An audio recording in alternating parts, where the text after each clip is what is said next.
Gonzalo, dice Marco Salinas que se inscribió al curso, pero no tiene el correo. ¿Puedes mandarle el vínculo? No sé si está entre los inscritos. A ver.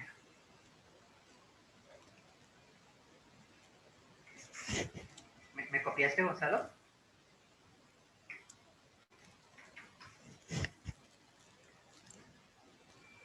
Sí, le he mandado el mensaje a Gonzalo por WhatsApp y me ha leído también, pero seguro lo está buscando.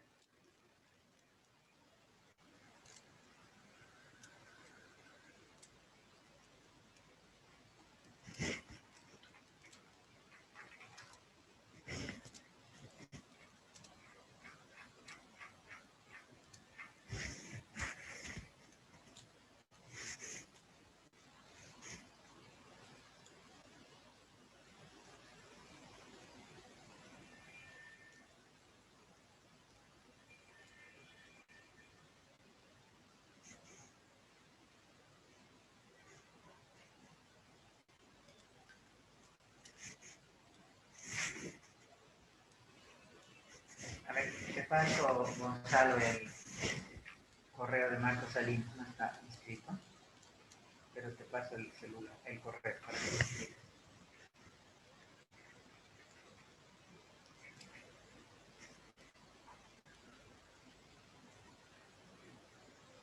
Ahí está, te paso el correo. Créalo y le pasas por WhatsApp a Sergio también el link.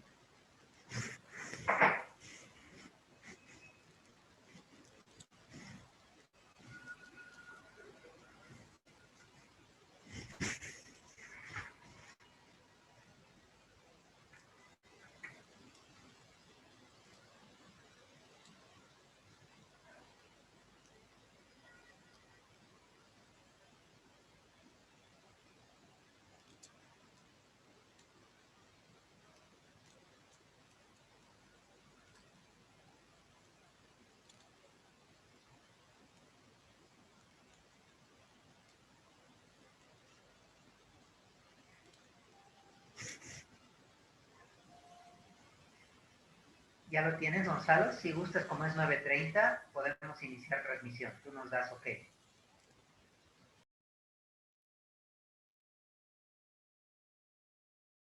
Avísanos, pero Gonzalo, para saber.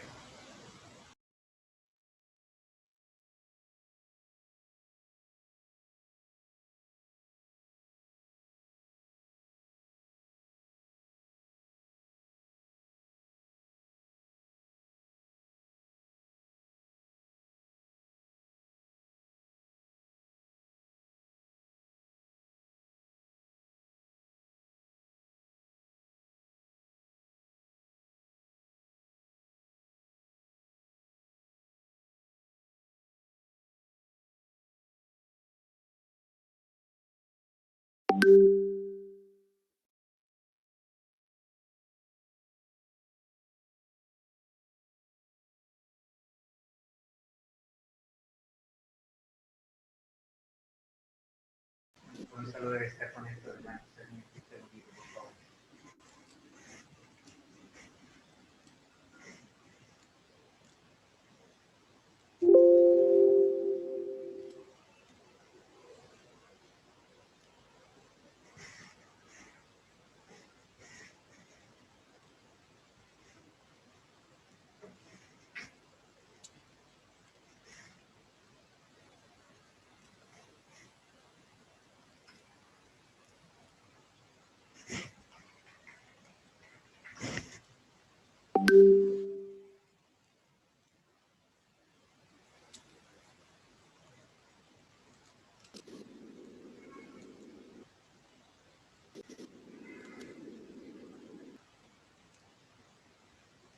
Gonzalo, no tienes que compartir otras cosas, sino nos sale algunas. No sé si soy yo o veo un corte en la pantalla. ¿De algo? No sé si lo ven ustedes. Sergio, ¿lo ves?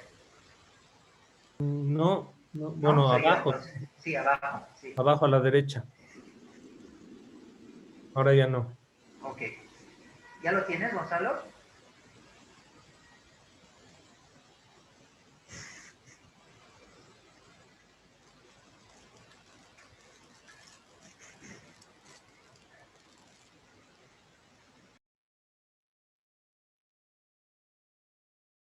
Ok, estamos entrando.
Muy buenos días a todos los que nos acompañan hoy en esta presentación que organiza la Cámara Nacional de Comercio junto a Génesis Latam Consulting.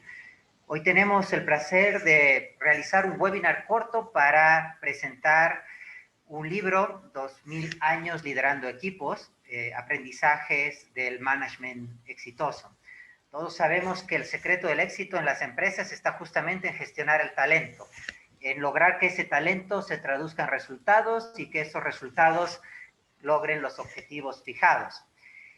Y Javier Fernández Aguado ha logrado sintetizar en un libro interesantísimo esas enseñanzas del management exitoso a lo largo de la historia. Javier Fernández Aguado, quien será quien presente el libro y es autor del libro, es director de la Cátedra de Management de la Fundación La Caixa en EA University, es socio director de Mind Value y director de investigación de EUSIM, es doctor en Economía por la Universidad Complutense, Premio Nacional J. Artigas de Ciencias Sociales, ha publicado más de 60 libros sobre gobierno de organizaciones y creación de empresas, es director de la Cátedra de Fundación La Caixa en IE Business School, socio director de Mind Value, y además tiene una serie de publicaciones destacadas, como por ejemplo Roma, Escuela de Directivos, El idioma del liderazgo, Patologías en las organizaciones, El management del Tercer Reich, Liderar en un mundo imperfecto, Jesuitas, Liderar talento libre, y bueno, cómo no, 2000 años liderando equipos. En esta presentación también tendremos el placer de contar con Marta Prieto, directora de la editorial Colima. Es una editorial especializada en promover valores y contenidos de calidad que invitan a la reflexión. Y Marta nos ayudará luego de la presentación de Javier a realizar un diálogo e intercambio de ideas con el autor. Todos ustedes podrán interactuar a través del chat, a través de la sección de preguntas y respuestas que está habilitada en la herramienta para poder trasladarnos cualquier consulta o duda que tengan. Este libro no solo se presenta digitalmente, sino que ustedes podrán adquirirlo, o podrán adquirir en la red de librerías Lectura, que está disponible a nivel nacional y que está al alcance de la mano de todos en Bolivia. En el chat se les está colocando la dirección de la página de comercio electrónico de la librería Lectura. Hoy en día comprar un libro es muy fácil, no necesitas ni moverte de casa, así que los animamos a poder acceder a esa dirección y podrán comprar el libro, adquirirlo para degustarlo y poderlo disfrutar en directo con las enseñanzas y todo el conocimiento que ha sintetizado muy bien Javier. Con esta breve introducción y agradeciendo nuevamente a Génesis Latam por este esfuerzo conjunto, a Librería Lectura que ha hecho el esfuerzo de traer los libros a Bolivia y de tenerlos en nuestro país, quiero dar la cordial bienvenida a Javier y a Marta nuevamente, ser inicialmente la palabra a Javier para que pueda realizar la presentación. Apreciado Javier, te pido que puedas desbloquear el micrófono, para poder comenzar con una pequeña presentación y luego, como les comentaba, Marta irá interactuando con las preguntas que ustedes tengan y generando un diálogo para poder enriquecer la presentación. Todos a disfrutar, todos a crecer y todos a conocer más sobre management exitoso. Adelante, Javier. Bueno, muy buenos días para ustedes, buenas tardes para nosotros aquí en España.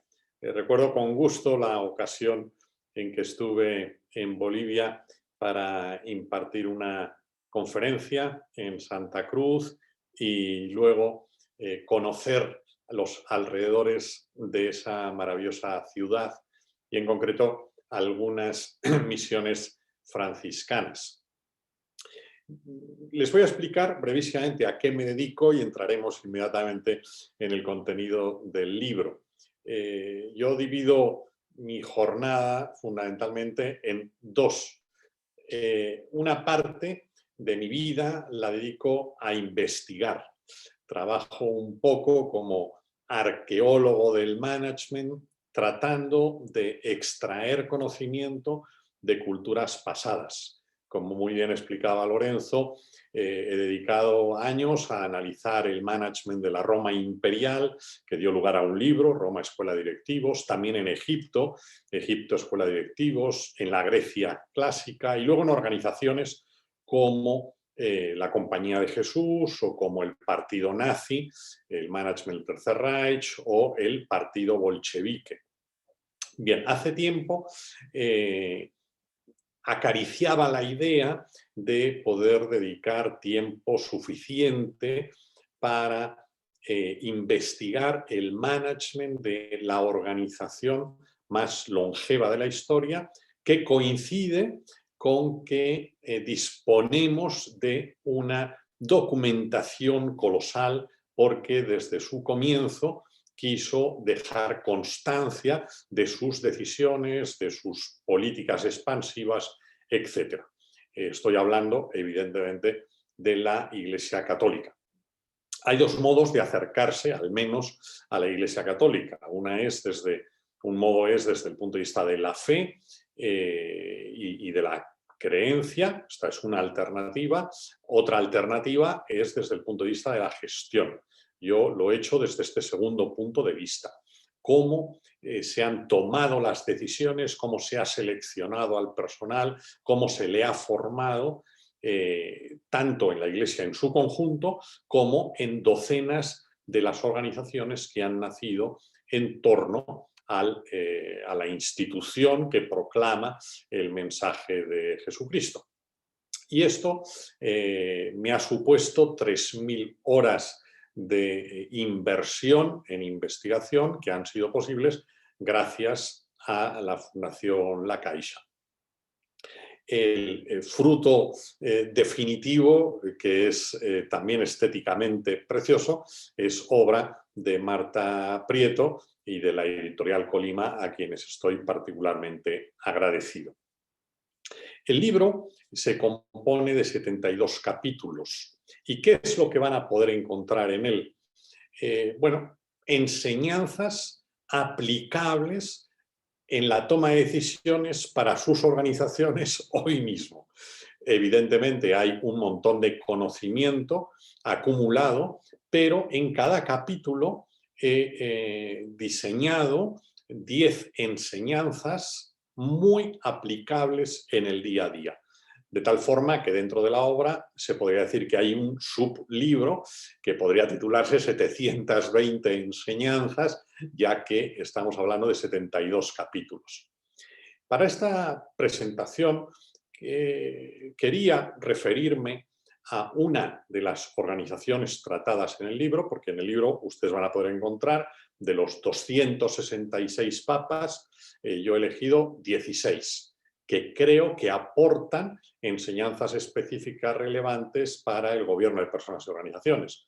Van a encontrar docenas de organizaciones, van a encontrar hechos singulares, como pueden ser las cruzadas de la Edad Media, como pueden ser los 3 concilios más relevantes de la historia de la Iglesia, el Cuarto de Letrán, Trento y Concilio Vaticano II, que vienen a ser las reuniones del Consejo de Administración, y también realidades, pues como puede ser la Inquisición o como puede ser pues la situación hacia la que la Iglesia se dirige, que es el último capítulo. Hoy quería hablar de una organización medieval para exponer algunas enseñanzas, y he elegido a la organización de los templarios, tan de moda a veces en ciertas películas, habitualmente ayunas de ciencia y que no respetan la verdad histórica de esta peculiar y extraordinaria organización. Por situarnos en el tiempo, a finales del siglo XI, el Papa Urbano II, que está reunido en una ciudad francesa, la ciudad de Clermont, decide declarar las cruzadas, es decir, las guerras para rescatar Jerusalén de la invasión musulmana. Este proceso, que comienza en el año 1095, culmina en agosto de 1099, cuando las tropas cristianas conquistan Jerusalén. Una de las personas que ha participado en toda esta iniciativa es un francés llamado Hugo de Pins. Hugo de Pins es un emprendedor, es una persona que detecta negocio allí donde lo haya y él encuentra una oportunidad, un nicho. En concreto, ofrecer servicios de seguridad, servicios de protección a aquellos cristianos que de cualquier lugar de Europa desean ir a Jerusalén como peregrinación, pero que cuando llegan a las ciudades costeras de Acre y Jaffa, o por el norte Antioquía, pues necesitan ayuda porque sigue habiendo guerrillas musulmanas que quieren robar a los peregrinos católicos. Hugo de Pins crea entonces la Orden del Temple o Templarios, conocida por Orden del Temple porque Balduino de Jerusalén, el rey nombrado, les ha adjudicado como residencia el Templo de Salomón. Y de ahí el nombre de Orden del Temple o Templarios, aunque ellos originariamente su imagen de marca llevaba por nombre los pobres caballeros de Cristo. Bien, Hugo de Pins hace algo que cualquier emprendedor inteligente procura en su vida, que es buscar a profesionales mejores que él. Y así él selecciona a una docena de europeos que quiere que le ayuden en el desarrollo del negocio, pero no los elige al primero que llega, sino que va seleccionando, hace un proceso de assessment. Uno de ellos es el tío del coach de referencia en el siglo XII, que era Bernardo de Claraval. Y Hugo de Pins elige a este personaje porque el networking, ahora y entonces, es fundamental, y le pide a aquel seguidor suyo que le pida a su sobrino que facilite las gestiones en la administración de la época y en concreto que consiga la aprobación de la regla del temple, que se logra. El temple ha sido fundado en el año 1118, pero hasta el año 1128 no es aprobado formalmente en el Concilio de Troyes, gracias a Bernardo de Claraval, que ha recibido la petición de su tío André. Bien, Hugo de Pins diseña un sistema no solo de assessment, de selección del personal, sino también un sistema para elegir a sus sucesores que evite que haya gente indeseable. Tan bueno fue el proceso de selección de directivos que logra que de los 24 CEOs, directores generales, que hubo en la Orden del Temple, solo uno fuese un impresentable. En fin, dentro es un porcentaje muy pequeño, pocas empresas que después de tener 23, 24 CEOs, solo uno ha sido impresentable. En este caso fue Gerard de Ridefort, que en el año 1187 demostró su incompetencia en la batalla de los Cuernos de Jatín, que está a punto de suponer la desaparición de la organización. Gracias a Dios no fue así, pero su protervia, su soberbia, su orgullo le impidió obedecer las normas que regulaban entonces el trato entre musulmanes y católicos y estuvo a punto de conducir la organización al desastre. Me interrumpo un momento a mí mismo porque no les he dicho a qué dedico la otra mitad de mi jornada. La mitad de mi jornada la dedico a investigar, la otra mitad de mi jornada, de mi vida, la dedico a ofrecer conocimiento, asesoramiento, compañía a directivos de muy diversos países del mundo, precisamente para que, contando con esa información, puedan tomar decisiones estratégicas, decisiones de recursos humanos, decisiones de expansión que tengan más sentido, que les faciliten su trabajo y puedan ir más rápido evitando errores del pasado. Uno de los errores que comete el Temple es que se les sube a la cabeza el triunfo. Caen en el orgullo colectivo, se consideran por encima de los demás. Y esto es un error que hay que evitar cuidadosamente. La soberbia no es, empleando terminología cristiana, no es un pecado. La soberbia es una estupidez. Considerarse por encima de los demás es una simpleza. Pero los templarios caen en ella.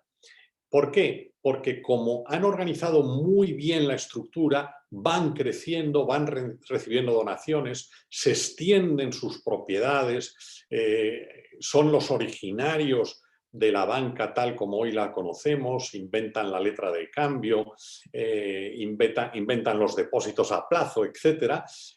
Bueno, pues se creen superiores, han hecho cosas diferenciales. Este error les lleva a enfrentarse tanto a la competencia como al regulador, y esto hay que evitarlo cuidadosamente. En este caso el regulador es la Santa Sede, de tal manera que en el año 1307, enfrentados como estaban, sea a la monarquía Felipe el Hermoso de Francia, sea al papado Clemente V, Bernard de Got previamente, comienza el proceso de disolución de la compañía. El 13 de septiembre de 1307, Felipe el Hermoso da la orden. En aquel momento no había internet, ni teléfonos móviles, ni celulares. Él se toma un mes, desde septiembre hasta octubre, para dar orden a todas las comisarías, la policía local en Francia, que era donde eran más fuertes los templarios, para que el mismo día del mes de octubre tomen al asalto las casas templarias, de tal manera que en una operación policial conjunta y brillante detienen a todos los templarios, menos 2 que luego consiguen detener pocos días después. Comienza así un proceso de disolución con el sufrimiento tremendo de todos aquellos que de buena fe pertenecen a aquella institución, encabezados por un personaje interesante y frágil que fue Jacques de Molay. Jacques de Molay, 5 años más tarde, sería quemado públicamente en la Isla del Judío frente a la iglesia de Notre Dame en París, anunciando, cuando está padeciendo tortura, vosotros vendréis a verme antes de que se cumpla un año. Esa amenaza va dirigida a 3 personas. Va dirigida al Papa Felipe el Hermoso, va dirigida a el obispo de Lyon, que es el que con más fiereza ha luchado por destruir la institución, y contra un ex templario que ha promovido la denuncia. Bien, así se cumplió y los 3 murieron antes de que pasaran 12 meses desde el fallecimiento por tortura, por incineración de Jacques de Molay. Los templarios, aquí les he dado siquiera 3 o 4 indicaciones, están muy bien explicados en el libro, con mucho más detalle sobre cómo ir promoviendo la selección de mis subordinados, cómo definir la política de selección de quienes me van a suceder, porque la gente generosa, los directivos con sentido común y generosidad, van preparando a los delfines, a aquellos que luego les seguirán. Y los templarios lo hicieron de manera brillante, con un proceso que ahora mismo no me da tiempo a explicar porque es largo, laborioso, pero muy sabio, para ir definiendo quién va a ser el siguiente CEO o, con su terminología, el siguiente gran maestre. Si queremos que las organizaciones perduren en el tiempo, no hemos de insultar a la competencia y mucho menos a los reguladores. Las organizaciones que esto aplica prolongan su existencia en el tiempo con ese doble objetivo que debe tener cualquier organización, que es ganar dinero y crear las condiciones de posibilidad para la vida honorable de todos los grupos de interés o, como hoy se les llama, stakeholders. Bien, yo quiero ser muy breve en esta parte porque me gustaría que en la medida en que ustedes lo deseen puedan plantear dudas, cuestiones para que el debate responda más a sus intereses y a aquellos aspectos que les pueda resultar de mayor interés y utilidad para su trabajo. Muchas gracias. Muchas gracias, Javier, por la presentación. Muy interesante, Marta. Tenemos consultas, tenemos preguntas. Dejo que tú puedas interactuar. Adelante. Bueno, muchas gracias, Sergio. Lo primero, agradecer a la Cámara Nacional de Comercio la excelente organización de este evento, que no era fácil, además de una forma pues extremadamente ágil. También, como se ha dicho, a las librerías Lecturas y a Mayra, que ha hecho una apuesta por llevar este libro, que creo que es una auténtica joya. Javier no lo puede decir así, pero permitirme como editora que lo digo. Nunca se había hecho un trabajo de estas características. Y además de hacer un recorrido histórico increíble, el libro es un documento súper ameno, interesantísimo, desde luego para todos los que estén en el mundo de las organizaciones, quieran aprender de liderazgo. Creo que ahora mismo Javier Fernández Aguado es el autor, desde luego de origen español, más importante que hay para hablar de liderazgo, por toda su trayectoria. Él es conocido en España como el Peter Drucker español y quiero que también la audiencia sepa que este libro, que lleva 2 meses escasos en el mercado, ha recibido el libro ya de mejor libro de management en Chile. Y por lo tanto, creo que la apuesta de Lecturas al servicio de todos ustedes, de tener el libro pues, a su disposición, pues creo que es muy acertada y espero que puedan aprovecharlo. Sin más, paso a algunas preguntas que están llegando, interesantes para este foro. Me dice aquí Gabriel Misler, ¿no es necesario muchas veces oponerse al regulador para innovar de modo disruptivo? Al redactar, claro, al escribirse, quitemos el sí, ¿vale? ¿No es necesario muchas veces oponerse al regulador para innovar de modo disruptivo? Muy buena pregunta, y que voy a responder con un ejemplo. Me salgo del libro. En plena Segunda Guerra Mundial, Churchill tiene que elegir, Winston Churchill, que está dirigiendo a los británicos en su enfrentamiento contra Hitler y los nazis, y tiene que elegir entre 2 generales, uno con un currículum extraordinario y otro con una bio un poquito menos perfecta que la anterior. Y él eligió al segundo. Ante esto, su jefe de alto Estado Mayor, Alan Brooke, le dijo, pero ¿por qué elige no al mejor, sino al segundo? Y la respuesta de Churchill fue, porque el primero no sabe desobedecer. Para ser buen directivo hay que desobedecer en ocasiones. Esto es importante. Y de hecho, muchos de los líderes, de los personajes que analizo en 2000 años liderando equipos, han llegado a ser referentes en la historia de la humanidad por haber desobedecido, porque, como muy bien enseña el dicho del management, para quien siempre vende lo mismo, del mismo modo, pronto dejará de venderlo. La innovación, la renovación, la creatividad es fundamental y a mí me gusta sugerir en seminarios, conferencias, que cuando alguien en una organización dice esto siempre se ha hecho así, la respuesta, si uno tiene patrimonio o alternativas profesionales razonables, debe ser, quizá ha llegado el momento de hacerlo de otra manera. Porque si todo se hiciera como siempre se ha hecho, hoy en día seguiríamos presentando los documentos en papiros como los egipcios o en trozos de piedra picando los mensajes, los jeroglíficos. Gracias a Dios tenemos instrumentos como los ordenadores, los iPads y tantos otros instrumentos. Por tanto, perfecta la pregunta, gracias por hacerla. Es preciso innovar y muchas veces para innovar es necesario desobedecer a lo ya regulado. Muy bien, tenemos otra pregunta por aquí, Javier. Te preguntan, ¿cuáles consideras que son los mejores CEOs que ha tenido la Iglesia Católica?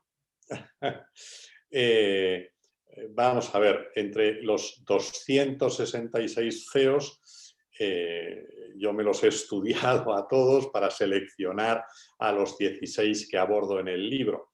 Pero si hubiera que desovillar a los 3 mejores, mi propuesta sería la siguiente. Uno, sin ninguna duda, sería León I, conocido como León Magno, porque fue capaz, además de gestionar muy bien a la Iglesia en los comienzos del siglo V, fue capaz de detener el asalto de los bárbaros dirigidos por Atila, que querían arrasar Roma por segunda vez. Y él sale, da la cara, es valiente, es audaz y consigue frenar aquella invasión. Por lo tanto, quizá el medalla de bronce sería León I.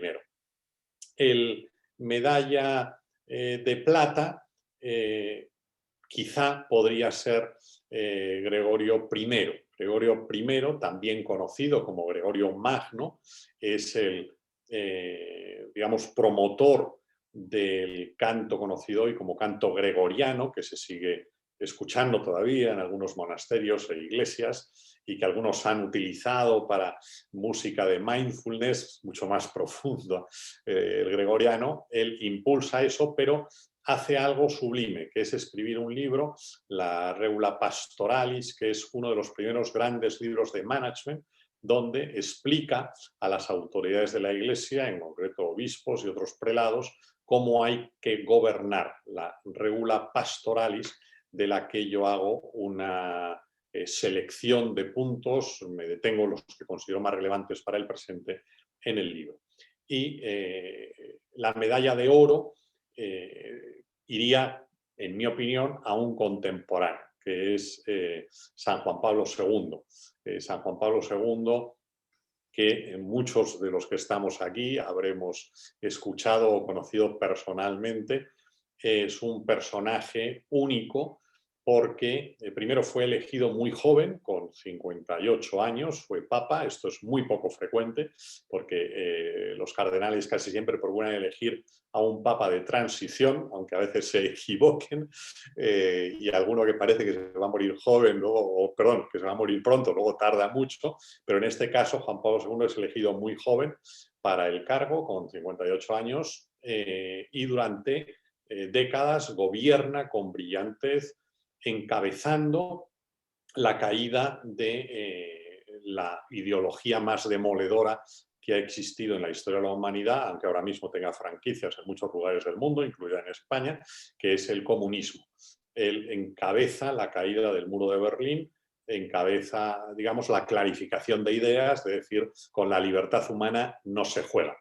Y es capaz de aportar conocimiento, valores, expansión. Solo desde el punto de vista relacional cabe señalar que incrementó, casi duplicó el número de países con los que la Santa Sede estableció relaciones diplomáticas. Esa capacidad de negociación ya habla por sí sola de su valía. Por tanto, medalla de oro San Juan Pablo II, medalla de plata Gregorio Magno y León I sería medalla de bronce en mi personal calificación. Bueno, pues te preguntaban por los 3 mejores, pero la segunda parte de la pregunta, que me la he reservado, pregunta por los 3 peores. También ha habido malos CEOs en la Iglesia. en mi ranking marcaría a los siguientes. El peor de todos sería Benedicto IX.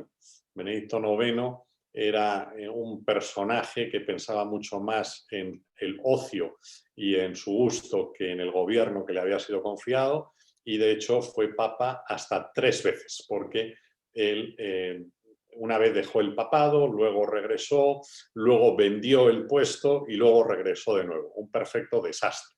Benedicto IX. La medalla de plata, en este caso, yo se la daría a Juan II.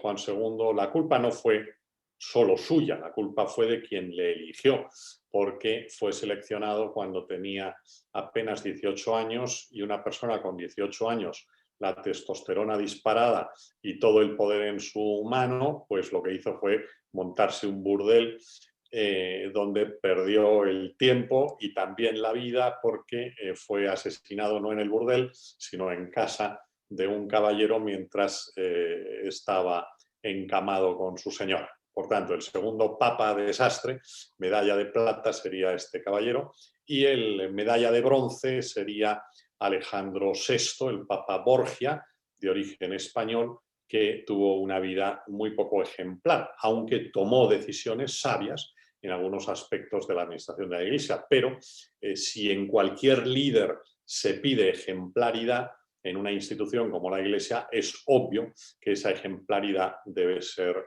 absolutamente impoluta. Pues aquí va otra pregunta muy interesante de Laura Duque, que dice: ¿qué es más eficaz para ser un CEO? ¿El liderazgo de servicio o el liderazgo por autoridad?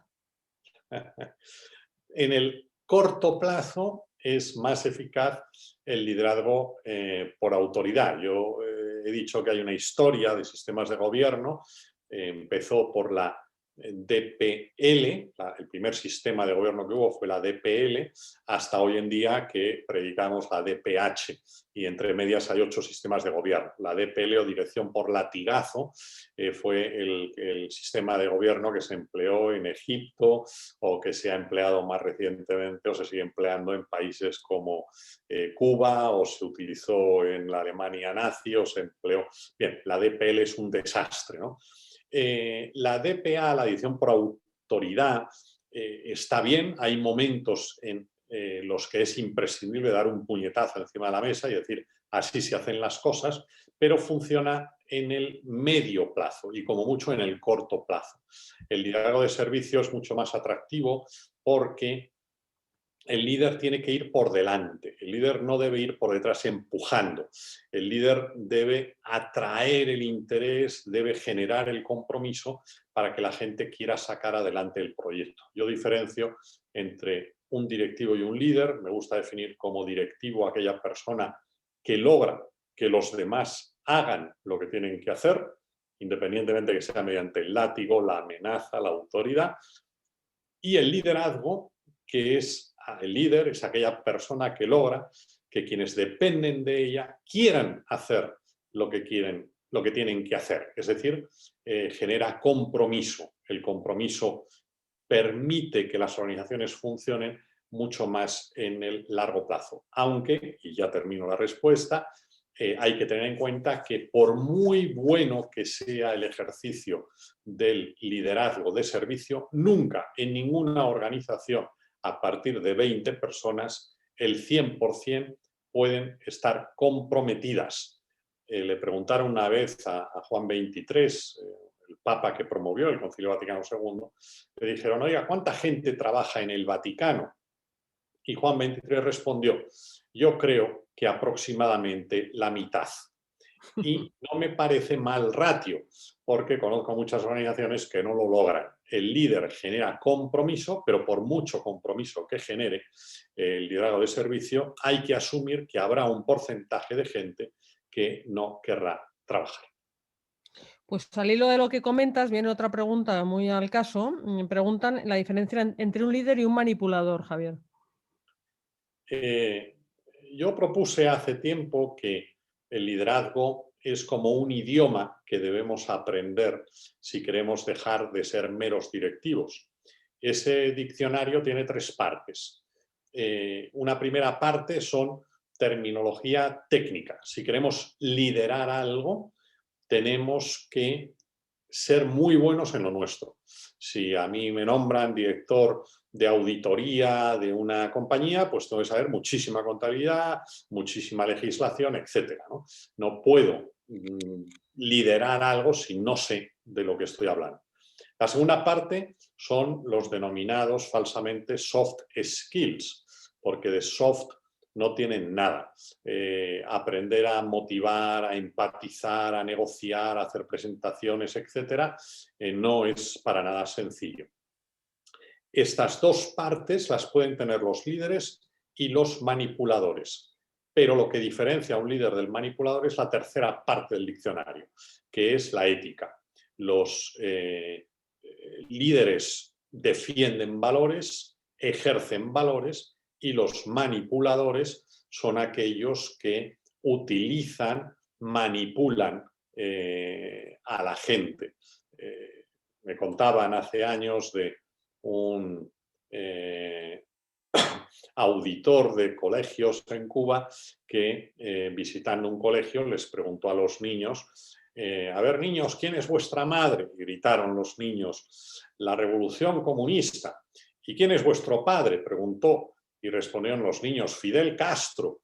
Y preguntó entonces: niños, ¿vosotros qué queréis ser de mayores? Y respondieron al unísono: huérfanos. A veces utilizamos la terminología de liderazgo equivocadamente porque estamos definiendo a manipuladores.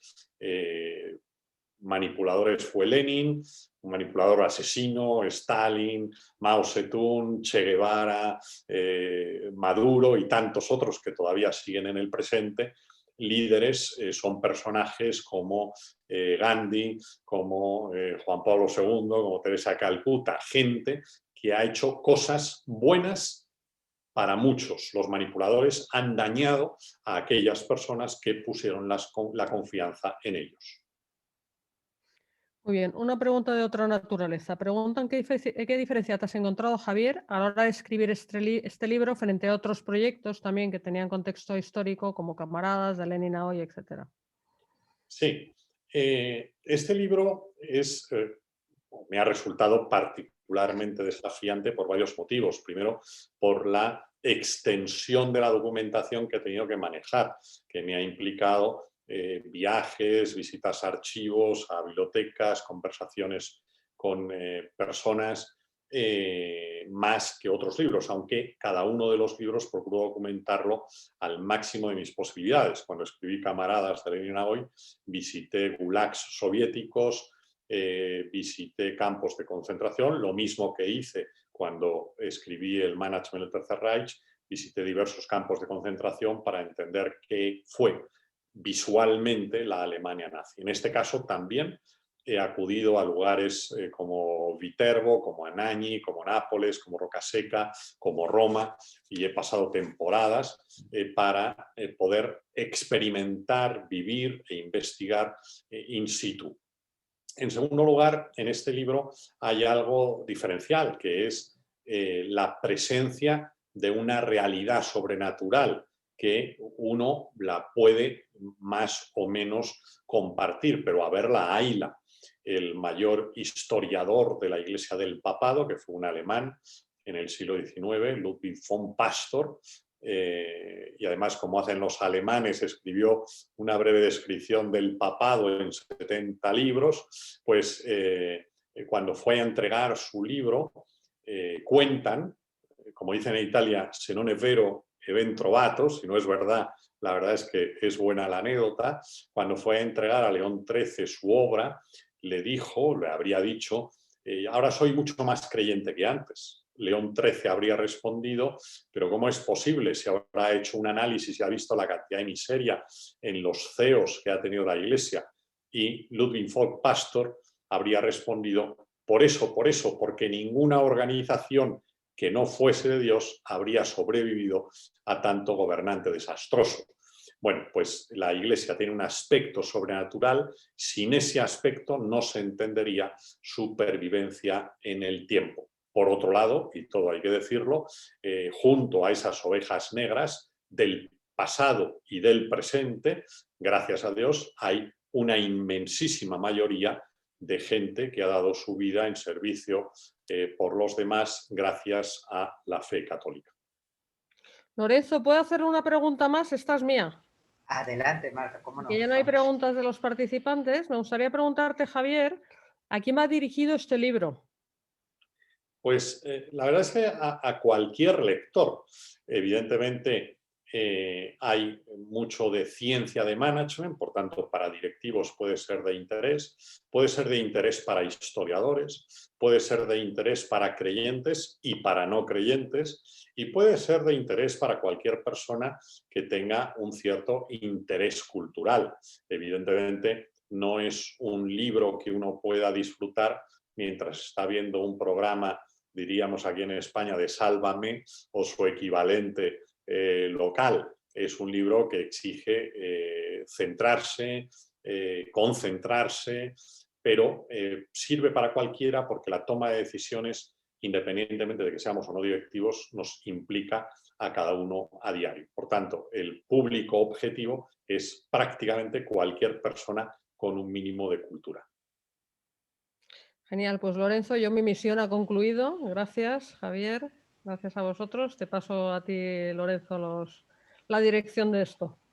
Muchísimas gracias, Marta. También a Javier, realmente muy interesante toda la explicación. Gracias por atender las consultas que han ido llegando. A todos quienes nos han seguido, también agradecerles por su presencia. Recordarles que el libro se encuentra disponible en la red de librerías Lectura para que lo puedan adquirir en todo el país, con su página de comercio electrónico, de manera que es muy fácil comprarlo hoy en día y poder acceder a una lectura que sin ninguna duda va a despertar nuestro interés y nos va a ayudar, nos va a hacer disfrutar.